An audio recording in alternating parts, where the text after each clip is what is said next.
கர்த்தருக்கு மகிமை உண்டாவதாக. இன்றைய நாளிலே கர்த்தருடைய தூதுக்காக வெளிப்படுத்தல் 3ஆம் அதிகாரம் 17வது வசனத்தை தயவு செய்து வாசிங்க.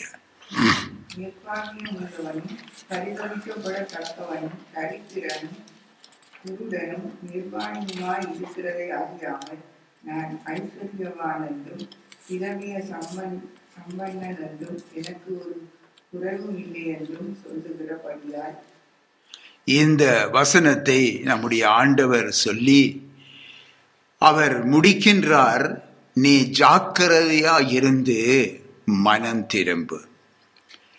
கடந்த வாரத்திலே உங்களுக்கு நாம் சொல்லேன், இந்த வார்த்தையின் ஊடாக இன்றைய நாளிலே நாங்கள் தியானிக்க போகிறோம் இந்த வாரம். ஆகவே இந்த வார்த்தையின் ஊடாக கர்த்தர் நம்முடைய என்ன பேசுகிறார் என்பதுதான் மிக மிக முக்கியமானது.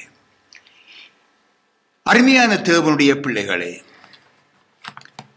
இந்த வாசித்த இந்த வேத பகுதி லவோதிக்கியா சபையை குறித்து உயிர்த்தெழுந்த கிறிஸ்துவின் பார்வை எப்படி இருந்தது என்பதை வெளிப்படுத்துகின்றது. இந்த வெளிப்படுத்தல்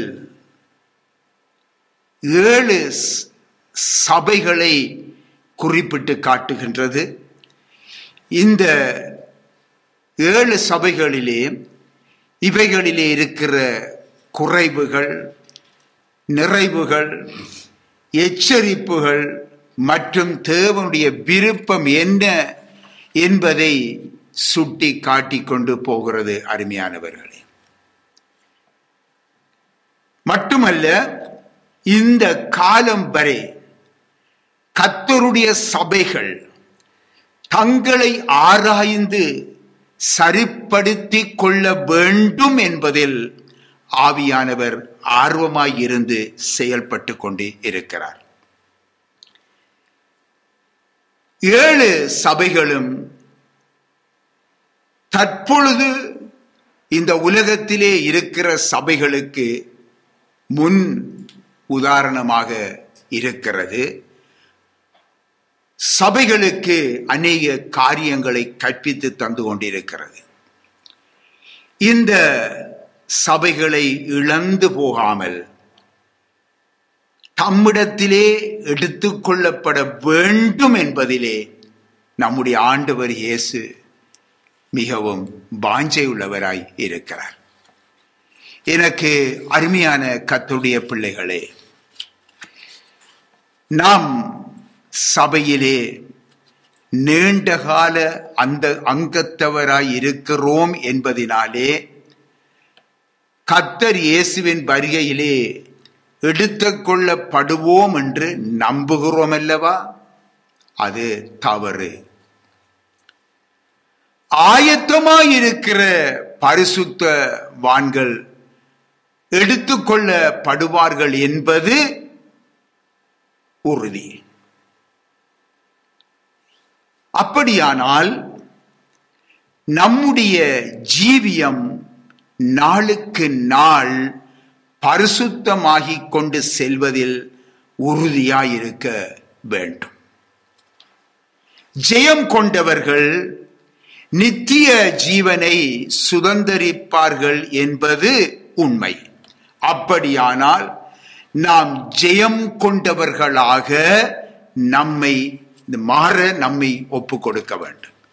நாம் ஜெயம் கொண்டவர்களாக மாற நம்மை துரிதமாக ஒப்பு கொடுக்க வேண்டும்.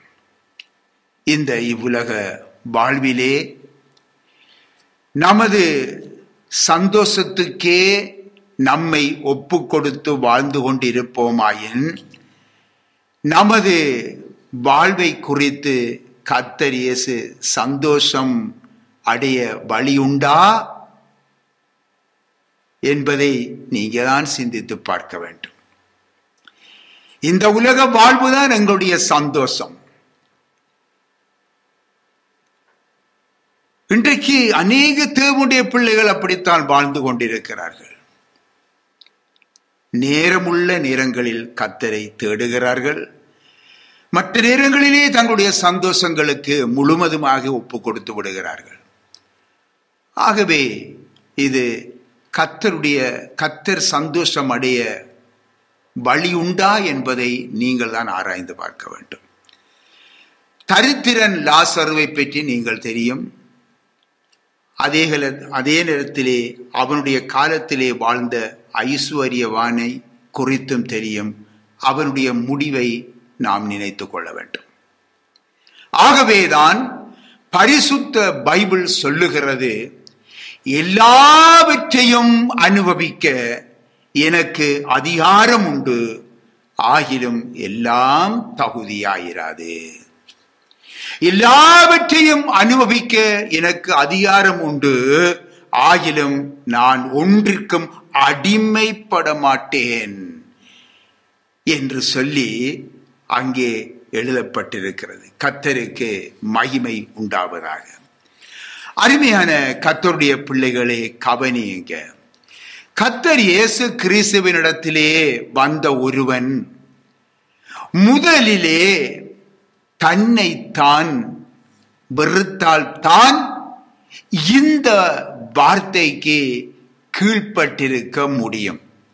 அல்லது போனால் முடியாது, இயலாத காரியம். கர்த்தரை பின்பற்றுகிற நாம், அருமையானவர்களே, பாகாலின் வழியை நாம் ஒருபொழுதும் நாடக்கூடாது. 2 எஜமான்கள் தான் இந்த உலகத்தில் உண்டு. இந்த 2 எஜமான்களுக்கும் நாம் ஊழியம் செய்ய நம்மால் முடியாது. அருமையான கர்த்தருடைய பிள்ளைகளே, சில தேவனுடைய பிள்ளைகளும் சில சபை பாஸ்டர்களும் கூட சில நன்மைகளை கருதி தங்கள் பிள்ளைகளை என்ன செய்கிறார்கள்? கத்தோலிக்க பாடசாலைகளிலே சேர்த்து விடுகிறார்கள். ஏனென்றால் அங்கே பலவிதமான நன்மைகள் சலுகைகள் உண்டு என்பதற்காக. ஆனால் அதிலே சரி, அதிலே தவறில்லை. ஓகே, நல்ல பழக்கங்கள் பழக்கிறதற்கு அதற்கு சரி, அதில் எந்த தவறும் இல்லை. அதே வேளையிலே அந்த மத சமய வழிபாடுகளுக்கு குடும்பமாக ஒத்து போகிறதை நாம் அறிகிறோம். சொரூப விக்கிரக வணக்கக்காரருடன் அவர்கள் ஒத்து போகிறார்கள். எப்படி அவர்களுடைய பூசைகளிலே கலந்து கொள்ளுகிறார்கள். அவர்களது நற்கருணை, அதாவது சற்பிரசாதம் என்று சொல்லுவார்கள், அவை வளங்களிலே தாங்களும் குடும்பமாக சென்று முழந்தாளிட்டு நாவிலோ கைகளிலோ அதை பெற்றுக் கொள்ளுகிறார்கள். அதற்கு இந்த விசுவாச பிள்ளைகளும் பாஸ்டர்களும் கூறுகிற காரணம் என்ன தெரியுமா? அது திருவிருந்துதானே.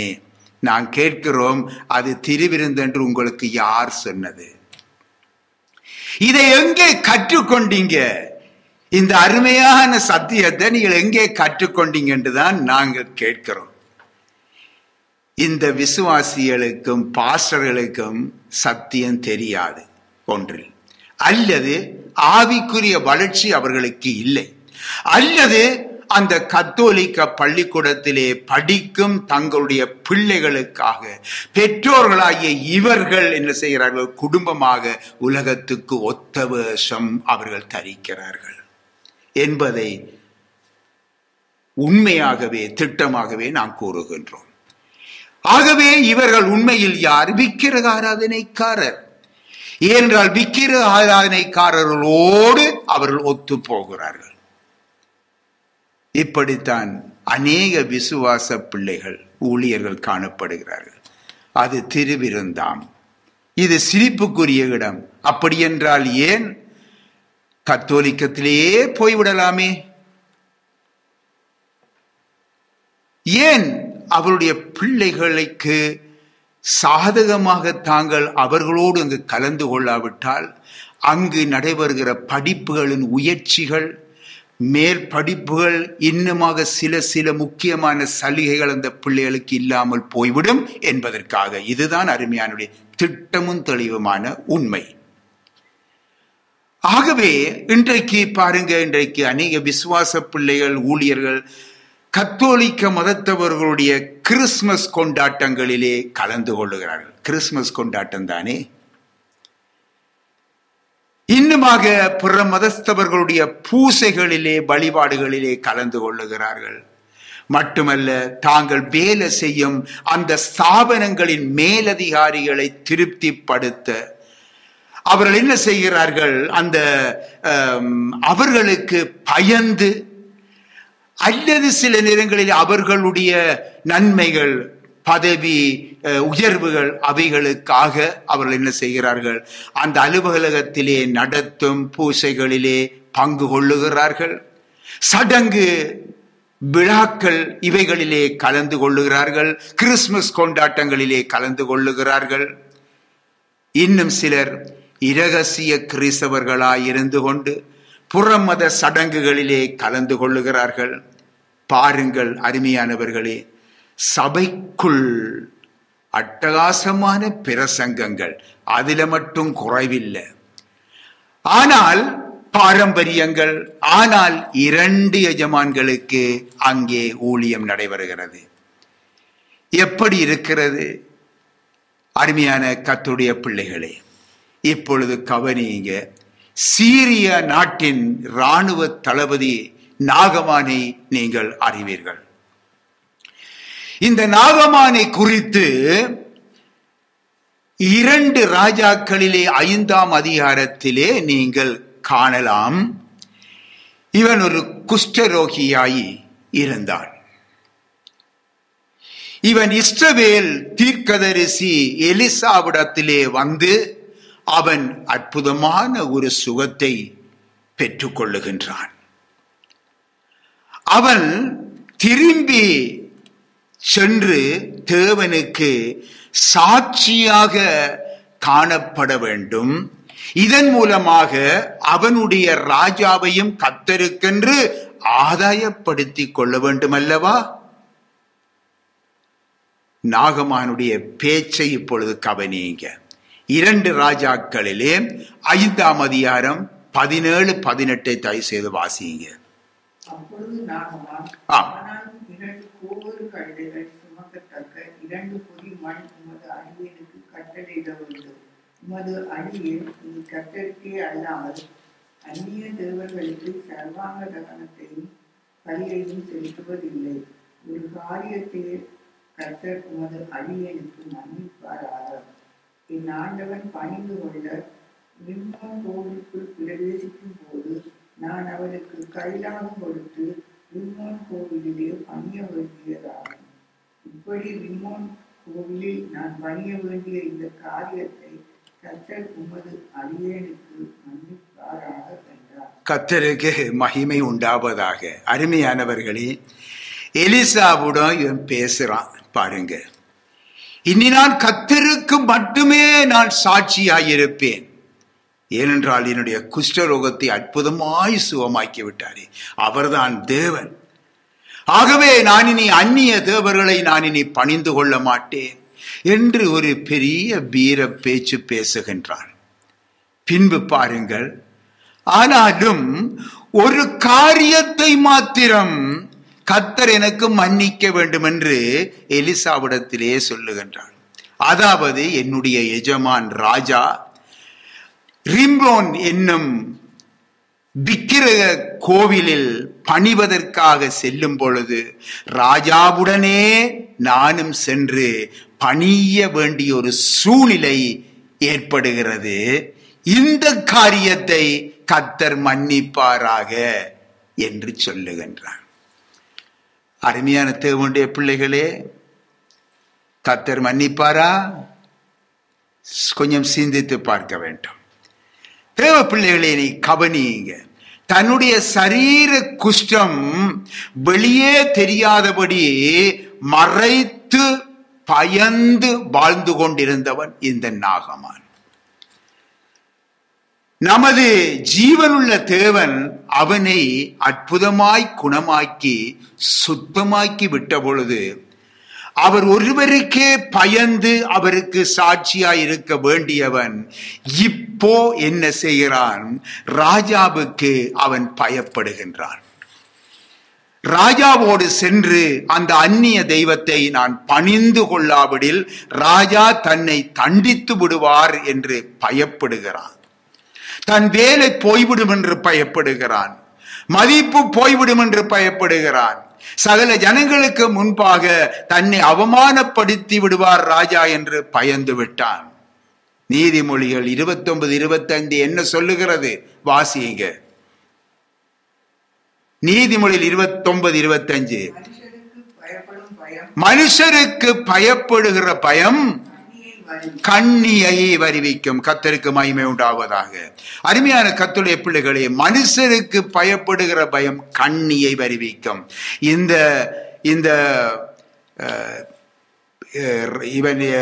இந்த குஷ்டரோகி ஆகிய நாகமானுடைய காரியம் பின்பு அவனை குறித்து வேதத்திலேயே இடமில்லாமல் போய்விட்டது.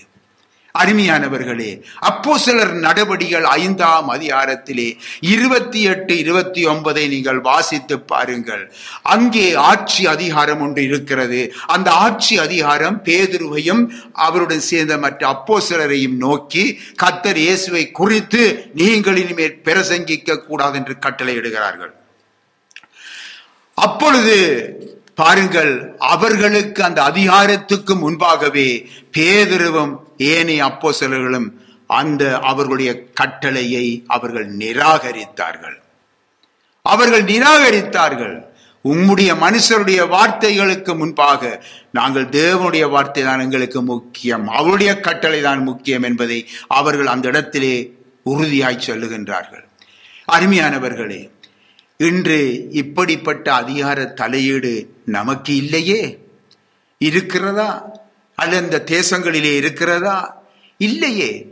ஆனாலும் இன்றைக்கு பாருங்கள், தங்கள் சுயநலத்துக்காக நமது கர்த்தரை மறுதலித்து 2 நினைவுகளால் குந்தி குந்தி நடக்கும் நம்மவர்களை குறித்து என்ன சொல்லுவது? கொஞ்சம் சிந்தித்து பாருங்கள். இதுதான் சபையுடைய பரிதாப நிலை. இன்றைய நாட்களிலே சபையினுடைய பரிதாப நிலை இதுதான். அருமையானவர்களே, இப்பொழுது நீங்கள் அங்கே ஆரம்பத்திலே வாசித்த இந்த வேத பகுதியை நாங்கள் மீண்டுமாக கவனிப்போம். இங்கே சபையின் பரிதாப நிலையை அங்கே ஆண்டவர் சுட்டி காட்டுகின்றார், ஆவியானவர் சுட்டி காட்டுகின்றார். வெதுவெதுப்பான நிலை, 2வது நிர்பாக்கியம், 3வது பரிதபிக்கப்படத்தக்க நிலை, 4வது தரித்திரம், 5வது குருட்டுத்தன்மை, 6வது நிர்வாணம். இவைகளை சபையின் குறைகளாக பரிசுத்த ஆவியானவர் சுட்டி காட்டுகின்றார். இன்று சபையானது தங்கள் நிலையை இன்றைக்கு உணராமல் ஆடல்கள், பாடல்கள், அந்த ஜெபம், இந்த ஜெபம், அந்த கூட்டம், இந்த கூட்டம், அந்த கொண்டாட்டம், இந்த கொண்டாட்டம், அந்த விளையாட்டு, இந்த விளையாட்டு, இப்படியாக எங்களுக்கு எந்த குறையும் இல்லை என்ற நிலையிலே ஓடிக்கொண்டிருக்கிறது அருமையானவர்களே இன்றைய கால சபைகள். தேவ பிள்ளைகளே, சபையின் பரிதாப நிலை சிந்தித்து பாருங்க. இப்பொழுது நாங்கள் பார்ப்போம். 1வது, குளிருமின்றி அனலுமின்றி வெதுவெதுப்பான ஒரு வாழ்க்கை.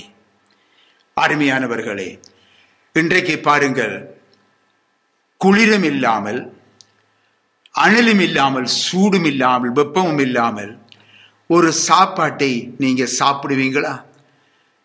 ஒரு வெதுவெதுப்பான நிலையில இருந்தா ஒன்றில் குளிரா இருக்கணும் அல்லது அனலா இருந்தால் யாரும் பிரயோஜனப்படுத்துவாங்க. குளிர இல்ல, அனலும் இல்ல, வெதுவெதுப்பான ஒரு வாழ்க்கை. வெதுவெதுப்பான சாப்பாட்டை நீங்க சாப்பிடுவீங்களா? சரி, ஒன்றில் குளிரூட்டுவீங்க அல்லது இன்னும் சூடாக்குவீங்க.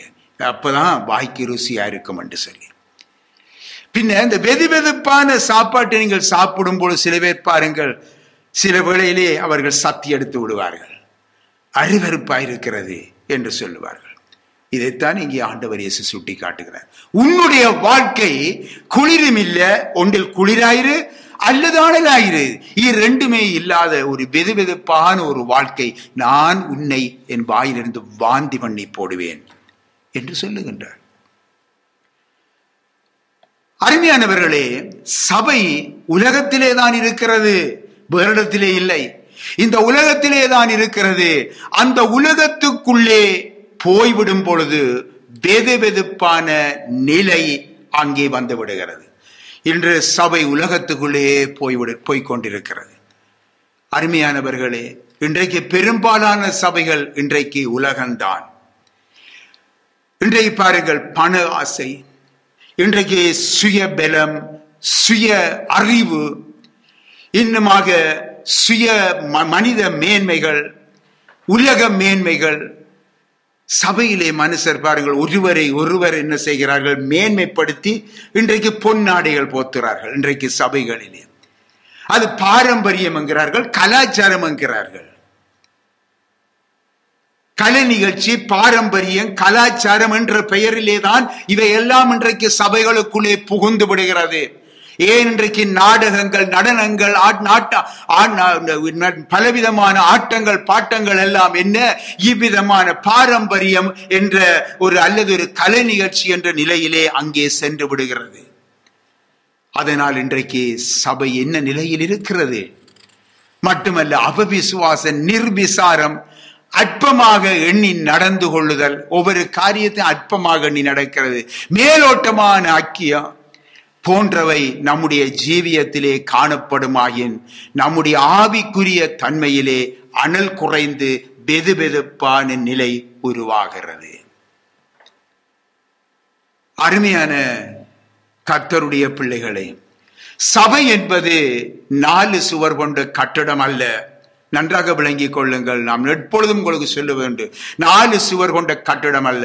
ஆண்டவர் இயேசு சபையை ஸ்தாபித்த பொழுது ஒரு அழகான ஒரு கட்டடத்தை கட்டி, என்னுடைய சபையை நீங்கள் பாதுகாத்துக் கொள்ளுங்க என்று சொல்லிட்டு போனாரா? இல்லை. நாம் ஒவ்வொருவரும் கிறிஸ்துவுக்குள் ஒன்றிணைந்து இருக்கும் பொழுது அது சபையாக காணப்படுகிறது. நம்முடைய ஆண்டவர் இயேசு கட்டிடத்தை அல்ல, நம்மைத்தான் சபையாக காணுகிறார். நாமே தேவனுடைய வீட்டார். ஆகவே நாம் ஆவியில் அனலுள்ள வாழ்க்கைக்குள்ளே நம்மை ஒப்பு கொடுத்து வாழ வேண்டும். அனல் உள்ள வாழ்க்கை வாழ வேண்டும். எனக்கு அருமையான கர்த்தருடைய பிள்ளைகளே, அடுத்ததாக பாருங்கள், நிற்பாக்கியம். நிற்பாக்கியம் என்று சொல்லி பார்க்கிறோம். தேவனுடைய பிள்ளைகளே, நாம் கர்த்தருடையவர்களாய் இருந்தும் அவருடனான உறவிலே விரிசல் காணப்படுமாயில் அது நிற்பாக்கியமான ஒரு வாழ்வாகும். நாங்கள் கர்த்தருடையவர்கள் தான், ஆனாலும் அவருடனான உறவில் எப்படி இருக்கிறோம் அதுதான் முக்கியம். அதிலே நாங்கள் விரிசலங்களுக்குள்ளே காணப்படுமாயில் அது ஒரு நிற்பாக்கியமான ஒரு வாழ்வு. ஆசீர்வாதமான பிரசங்கங்கள், பலமான வாழ்க்கையை பற்றிய உபதேசங்கள் இந்த காலத்திலே அநேகரை நிர்பந்தமான ஒரு வாழ்வுக்குள்ளே இழுத்து செல்லுகிறது. சபையின் பரிதாபங்களை பாருங்க. தங்கள் தவறான வழிகளை உணராமலும், தங்களுடைய பாவங்கள் கண்டிக்கப்படாமலும், தங்களுடைய மனம் போன போக்கிலே வாழும் வாழ்க்கைக்குள்ளே அது கொண்டு செல்லுகின்றது. நிர்பாக்கியம். இவர்கள் பாருங்கள், ஆரோக்கியமான உபதேசத்தை பொறுக்க மனதில்லாதவர்களாய் அவர்கள் என்ன செய்கிறார்கள்? இது கடின உபதேசம், இதை யார் கேட்பார்கள் என்று கர்த்தர் இயேசுவை விட்டு பின்வாங்கி போய் தங்கள் சுய இச்சைகளுக்கு ஏற்ற போதகர்களை தங்களுக்கு அவர்கள் தெரிந்து கொள்ளுகிறார்கள். அருமையானவர்களே, தமிழ் சபைகளுக்கு மாத்திரமல்ல, எல்லா விதமான கர்த்தருடைய சபைகள், எல்லா பாசைக்காரருக்கும் தான் இது பொருத்தமானது. எனக்கு அருமையானவர்களே, சில பேர் என்ன செய்வார்கள்? தமிழ் சபையில் இருந்து இன்றைக்கு ஜெர்மன் சபைக்கு ஓடி விடுவார்கள். இனி எங்களுக்கு அதுதான் சபை என்று ஏதோ குறைகளை சொல்லி விட்டு ஓடி விடுவார்கள். ஏன் தெரியுமா? அங்கே எதையுமே கண்டித்து உணர்த்தப்பட மாட்டாது. போயிருந்து விட்டு அவர்கள் வருவார்கள். ஏனென்றால் தங்களுடைய பாவங்களையோ தங்களுடைய அவர்களுடைய அக்கிரமங்களையோ தங்களுடைய தவறுகளையோ அங்கே சுட்டி காட்டப்பட மாட்டாது. ஆகவே தங்களுக்கென்று போதகரை தெரிந்து கொள்ளுகிறார்கள். அருமையானவர்களே, இன்றைக்கு பாருங்கள், பணமும் செல்வமும் நமக்கு ஆசீர்வாதம் இல்லை. நன்றாக விளங்கிக் கொள்ள வேண்டும்.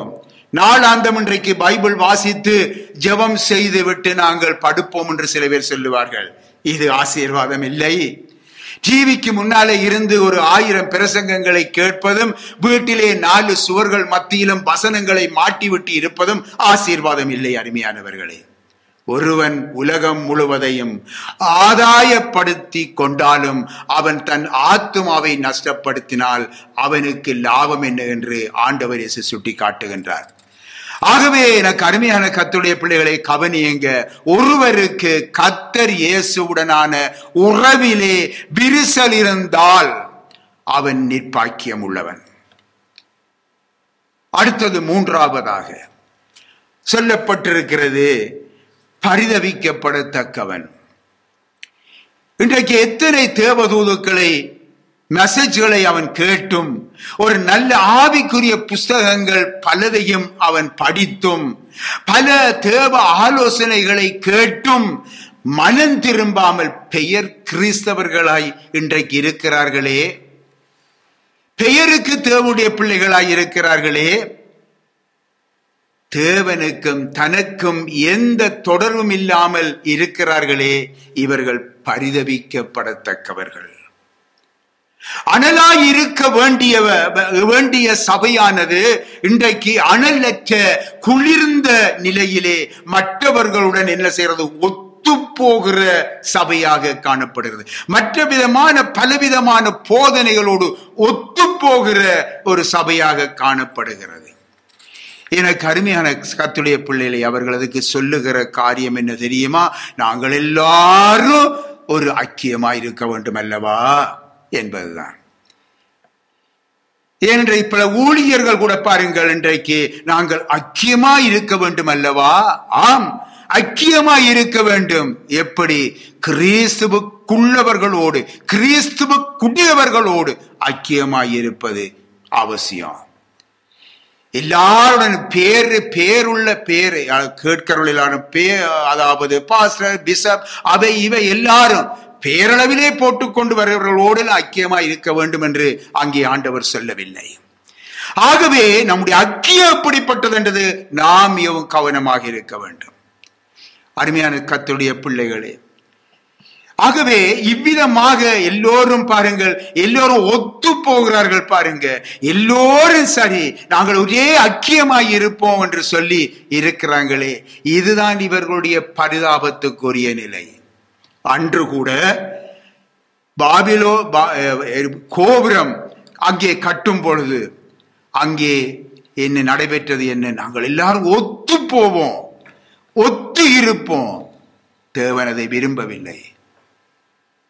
அருமையானவர்களே, இவர்கள் உணர்வடைந்து தேவன் பக்கம் தங்களை திருப்பிக் கொள்ளுதல் அவசியம். அடுத்தது 4ஆவதாக தரித்திரம். தரித்திரம். இங்கே குறிப்பிட்ட லவோதிக்கேயா சபையை பாருங்கள். இந்த லவோதிக்கேயா சபையானது நீங்கள் அறிந்திருந்தால் தான் இதை விளங்கிக் கொள்ள முடியும்.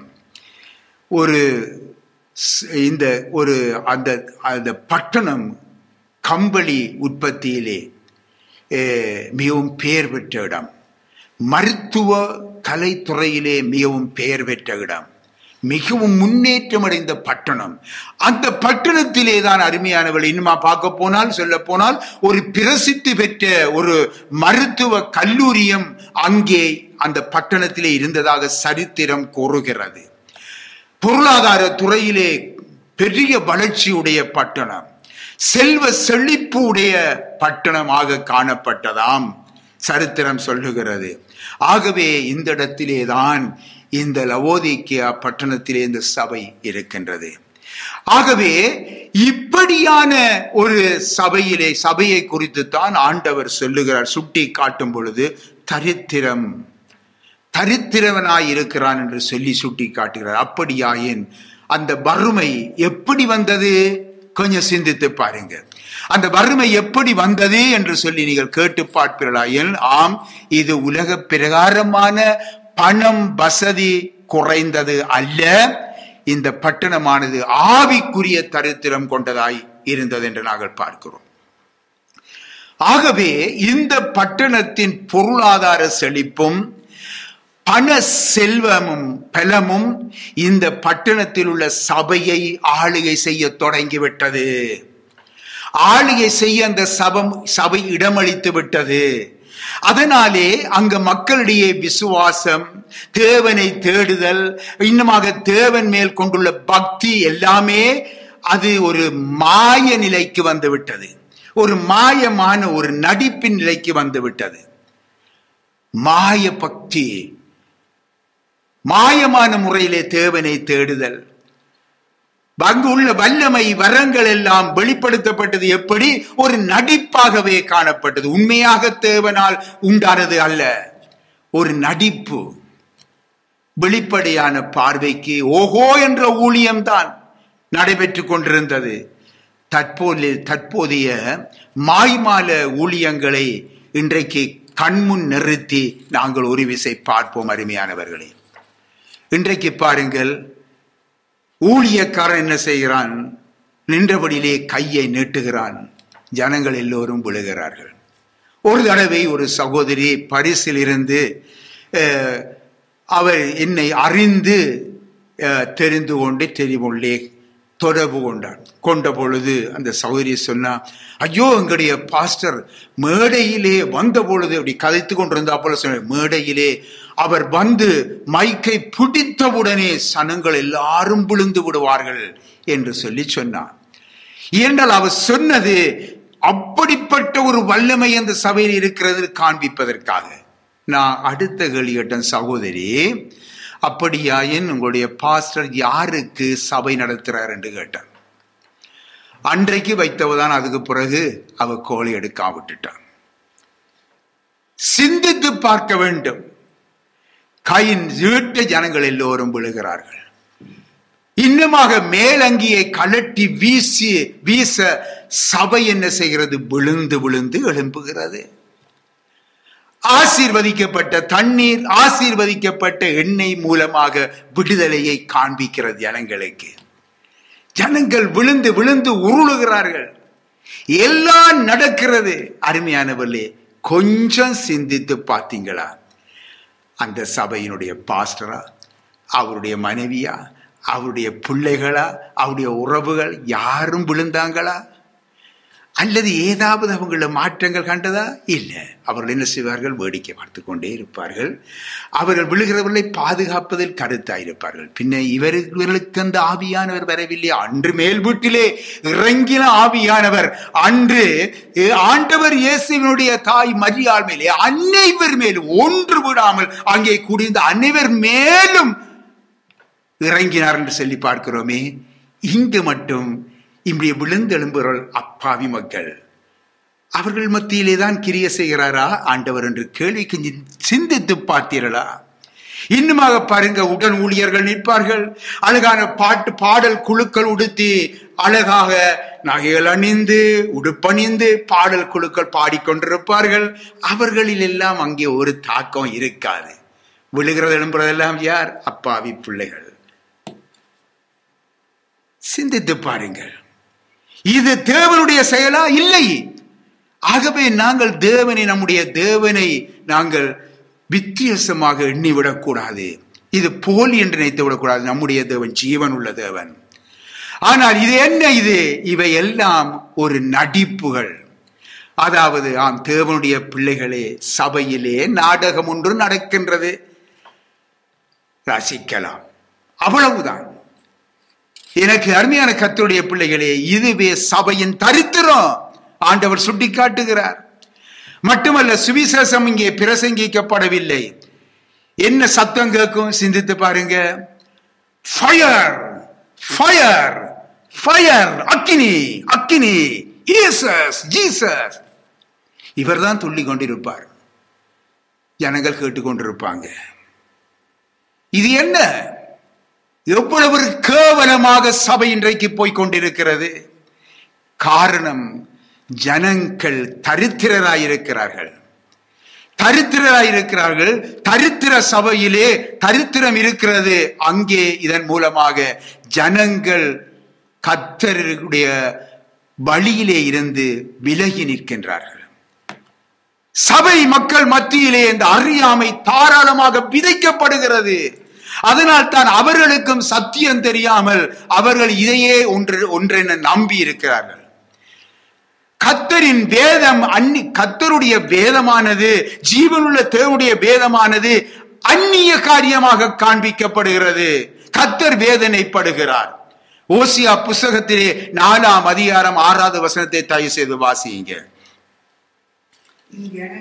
என் ஜனங்கள் அறிவில்லாமையினாலே சங்காரமாகிறார்கள். கர்த்தருக்கு ஸ்தோத்திரம்.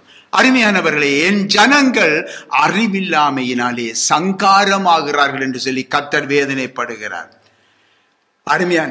அருமையானவர்களே, ஒரு சகோதரி ஒரு பாஸ்டர்கிட்ட போயிட்டு வந்து கேட்டாவாம், போதகர் ஐயா, இந்த ஓசியா எங்கே இருக்கிறேன்?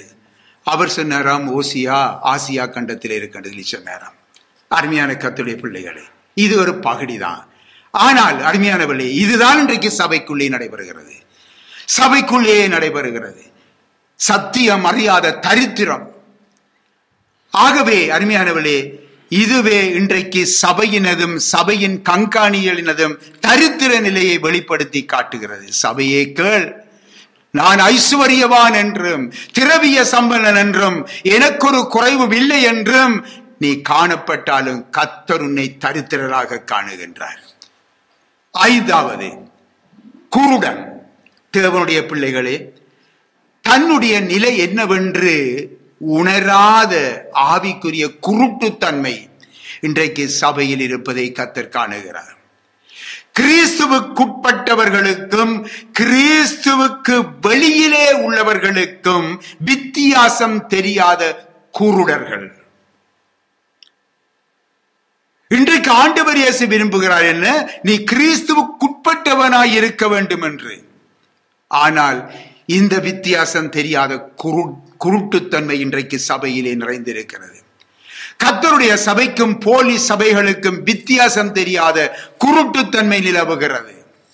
கர்த்தருடைய ஊழியக்காரருக்கும் சாத்தானுடைய ஊழியக்காரருக்கும் வித்தியாசம் தெரியாத குருட்டுத்தன்மை வெளிப்பட்டிருக்கிறது. பரிசுத்த ஆவிக்கும் பிசாசின் ஆவிக்கும் வித்தியாசம் தெரியாத குருட்டுத்தன்மை சபையிலே இருக்கின்றது. தேவனால் அழைக்கப்பட்ட ஊழியனுக்கும் அழைக்கப்படாத ஊழியனுக்கும் வித்தியாசம் அறியாத குருடு. இதனால் அனலாய் இருக்க வேண்டிய சபையானது வெதுவெதுப்பாய் இருக்கிறது. அருமையான கர்த்தருடைய பிள்ளைகளே, மேலும் பாருங்கள், பாரம்பரிய பக்தி, பாரம்பரிய சபை பக்தி, பாரம்பரிய சபை ஊழியங்கள் மேல் கொண்டுள்ள பக்தி இன்றைக்கு ஆவிக்குரிய குருட்டுத்தன்மைக்குள்ளே ஜனங்களை வழிநடத்துகிறது. இன்றைக்கு பாரம்பரிய சபையும் ஏதோ ரட்சிப்பின் கர்த்தருடைய சபையெல்லாம் ஒன்றென்று சொல்லி நினைக்கிறார்கள். இதுதான் குருட்டுத்தன்மை. இதனால் தேவ சித்தத்தை அறிய முடியாமலும் இன்றைக்கு தேவனுடைய வார்த்தையை பற்றி கொள்ள மனமில்லாமலும் இன்றைக்கு பாரம்பரிய சபை ஊழியர்களின் பக்தியிலே இன்றைக்கு ஜனங்கள் மூழ்கி விடுகிறார்கள். இது ஆவிக்குரிய குருட்டுத்தன்மை. இன்றைக்கு ஆவிக்குரிய குருட்டுத்தன்மை உடையோர் இந்த காலத்திலே பாருங்கள், புற்றீசல் போல பெருகி கொண்டு இருக்கின்ற ஒரு தவறான உபதேசங்களையும் போதனைகளையும் இன்றைக்கு சரியென்று நம்பி மோசம் போகிற கூட்டங்கள் பெருகி கொண்டிருக்கிறது. அருமையானவர்களே, முதலாவது சபை திருந்த வேண்டும். சபை தங்களை ஆராய்ந்து பார்க்க வேண்டும். சபையானது உலகத்துக்கு வெளிச்சமாயிருக்க வேண்டும். இப்பொழுது சபையோ உலகத்துக்கு வெளிச்சமாய் இல்லை. ஆகவே சபை விசுவாசிகளும் சபை தலைமைகளும் இந்த குருட்டுத்தன்மையிலே இருந்து அவர்கள் என்ன செய்ய விடுதலை பெற்று ஒரு ஆவிக்குரிய பார்வை அடைய என்ன செய்ய வேண்டுமாம்? கண்ணுக்கு கலிக்கம் போட வேண்டும் என ஆவியானவர் ஆலோசனை கூறுகிறாரே. சிந்தித்து பார்த்திருக்கிறீர்களா? அருமையான கர்த்தருடைய பிள்ளைகளே, இந்த கலிக்கம் என்பது இயற்கை தாவரத்திலே இருந்து தயாரிக்கப்படுகின்ற ஒரு கண் நோய்க்கான திரவ மருந்து. ஆனால் இந்த குருட்டுத்தன்மை அடைந்த ஆவிக்குரிய கண்கள் திறக்கப்பட வேதம் மருந்து காண்பிக்கிறது. என்ன மருந்து தெரியுமா? வாசியுங்கள். எரேமியாவிலே 8வது அதிகாரம் 22வது வசனம். கீலேயாத்திலே பிசின் தைலம் இல்லையோ, இரண வைத்தியனும் அங்கே இல்லையோ, பின்ன ஏன் என் ஜனமாகிய குமாரத்தி சொஸ்தமடையாமல் போனாள் என்று சொல்லி சபையை குறித்து சொல்லப்படுகிறது. ஏன் குமாரத்தி ஏன் சொஸ்தமடையாமல் போனாள்? ஏன் இந்த மணவாட்டி சபையானது சொஸ்தமடையாமல் இன்றைக்கும் இருக்கிறாள்? ஆம் தேவனுடைய பிள்ளைகளே, இந்த கிலேயாத்தின் பிசின் தைலமாயிருக்கிற கர்த்தர் இயேசு கிறிஸ்துதான் இவருடைய கண்களை அவர்கள் திறக்க வேண்டும். அவர்தான் திறக்க வேண்டும். ஆகவே சிந்தித்து பாருங்கள், தேவன் இல்லாத ஒரு சபையாக போய்கொண்டே இருக்கிறது. குருட்டுத்தன்மை, இறுதியாக நிர்வாணம். தேவனுடைய பிள்ளைகளே, நாம் ரட்சிக்கப்பட்டு விட்டோம் என்று சொல்லிக் கொண்டாலும் அதன் கனி வெளிப்படாமல் இருக்கும் சுபாவம் தேவனுடைய பார்வையிலே நிர்வாணமாய் இருக்கிறது. நிர்வாணமாயிருக்கிறது. இன்றைக்கு ரட்சிக்கப்பட்ட ஒவ்வொருவருக்கும் தேவன் தாளந்துகளை கொடுத்திருக்கிறார். ஒவ்வொருவருக்கும் தாளந்துகளை கொடுத்திருக்கிறார். அதை நாம் பெருக்கி கொடுக்க வேண்டிய பொறுப்பு உடையவர்களாக நாம் காணப்படுகிறோம். இன்றைக்கு நாம் ஒவ்வொருவருடைய திறமைக்கு தக்கதாக தாளந்துகளை பெற்றிருக்கிறோம் அல்லவா? அதை நம் எஜமானாகிய கர்த்தருக்கு பெருக்கி கொடுக்க வேண்டியதை விட்டுவிட்டு இன்றைக்கு நாம் அதை புதைத்து வைத்தால் எஜமான் மீண்டும் வந்து எங்களிடத்திலே கணக்கு கேட்பாரே. அப்பொழுது நாம் என்ன சொல்லுவோம்? என்ன சொல்லுவோம்? அருமையான கர்த்தருடைய பிள்ளைகளே,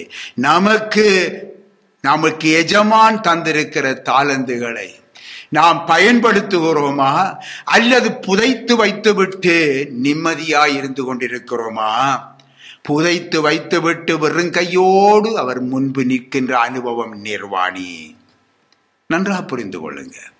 சுயநீதி என்னும் கந்தைதான் அவன் உடுத்தி இருக்கின்றான். தேவனுடைய பார்வையிலே அவன் நிர்வாணியாய் காணப்படுகின்றான். ரட்சிக்கப்பட்டு விட்டீர்கள், ஆனால் ரட்சிக்கப்பட்டவர்கள் போல நடித்தோம் என்றே தேவன் பார்க்கிறார். தேவனுடைய பிள்ளைகளே, தேவன் நம்மை விசாரிக்கும் நாள் நெருங்கிக் கொண்டிருக்கிறது. அந்த விசாரிக்கும் நாளிலே ஆவிக்குரிய நிர்வாணமாய அவலட்சணம் காணப்படாதபடிக்கு இன்றைக்கு பெண் வஸ்திரங்களை என்னிடத்திலே வாங்கிக் கொள் என்று சொல்லி ஆண்டவர் ஆலோசனை கூறிக்கொண்டே இருக்கிறார். அருமையானவர்களே, ஆலோசனை கூறிக்கொண்டே இருக்கிறார். வெளிப்படுத்தல் 16ஆம் அதிகாரத்திலே 15ஆம் வசனத்தை தயவு செய்து வாசிங்க. இதோ திருடனை போல் வருகிறேன். ஆம்,